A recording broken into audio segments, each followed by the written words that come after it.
Perhaps no corners strike greater fear in the hearts of motorcyclists than decreasing radius corners. However, the corners themselves aren't really the cause for the concern. It's the surprise of entering an unfamiliar corner, setting your speed and your line, only to suddenly have the rules change midway.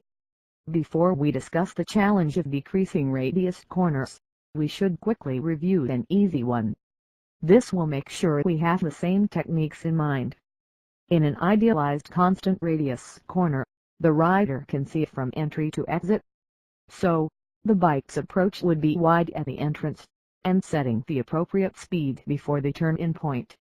If we treat the decreasing radius corner like a constant radius one, the line takes us off the road as the curve tightens. Holding the wide line gives us maximum flexibility to modify our line as the corner's radius tightens.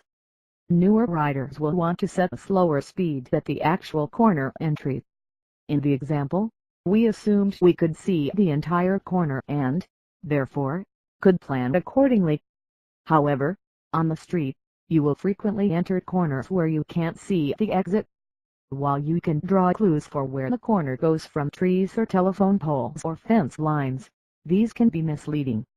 Have you ever been following a row of telephone poles for miles only to see them go straight off into a field while the road makes a turn?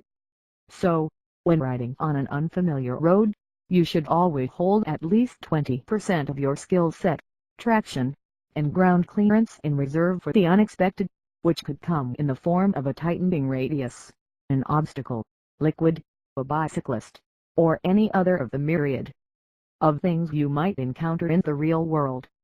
The rider's wide initial line gives him the time to detect the decreasing radius turn and begin tightening his line.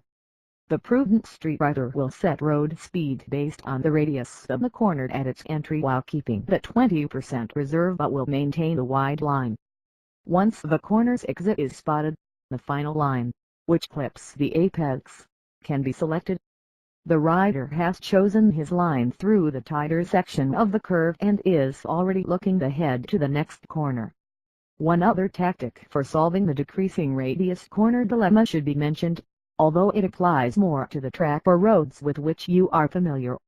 When you know the corner has a decreasing radius before you enter it, double apexing a turn essentially turns the corner into with each being dealt with separately. However, we'll discuss this technique in a future article. Decreasing radius corners are just another part of the enjoyable challenge of riding motorcycles. If you practice these techniques, you'll have them to draw on in an instant when a blind curve becomes more challenging than it initially looked.